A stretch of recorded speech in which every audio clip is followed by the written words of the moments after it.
არარეალური უცნაური სურათი შავ-თეთრი გამოფენისთვის ახალგაზრდა რეჟისორი გიორგი ბარსეგიანი მესამე პერსონალური ექსპოზიციისთვის ემზადება, გადაღებები უკვე დაწყებულია. გამოფენა კი შემოდგომისთვის იგეგმება, სადაც ხელოვანი საზოგადოებას შავებისა და თეთრების ფერად სურათებს წარუდგენს.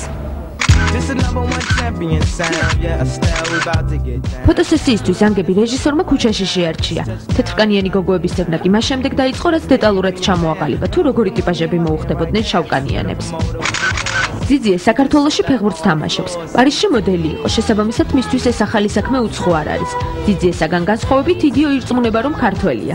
სახელით შეირჩია, ქართველებისთვის მას ბაჩო ჰქვია. ფოტოებს კი, რომლებიც გადაიღო, ამერიკელ მეგობრებს გაუგზავნის. მომწონე კაცვალი ვარ. აქ დაიბადე და კაცვალები გაიგული გვაქვს სამთებიანი. და შემნაირი კაცვალები ერთად ვარ. მოდელები, იმიტომ რომ ესპანში, იმიტომ რომ session photo შავი და თეთრი კანი ერთად სუსხვა, მაგარი ფოტოები გამოვა. ნახეთ ყველას მოეწონება. ზანგებთან ერთად მუშაობა მოსწონთ ქართველებსაც. პროფესიონალ და არაპროფესიონალ მოდელებს შავკანიანებთან პოზირებისას ყველანაირი კომპლექსი მოეხსნათ. პროექტი არის უცხო, არასდროს არ მიმიღია ასეთ ფოტოსესიაში მონაწილეობა, უცხო ფერებია. ძალიან საინტერესო აღმოჩნდა ამ პროექტში მონაწილეობა ჩვენ უცხოელ კოლეგებთან ერთად.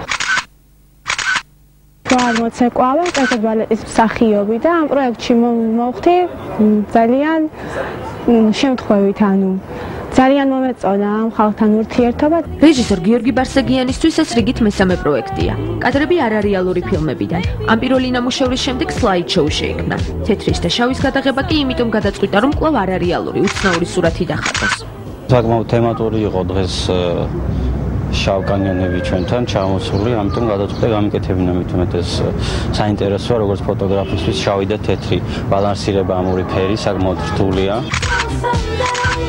ფოტოებს რეჟისორის დაწყვეტ გაგზავნის. შემოდგომაზე კი გრანდიოზული ექსპოზიციაც იგეგმება, სადაც შავების და თეთრების ფერადი სურათები გამოიფინება.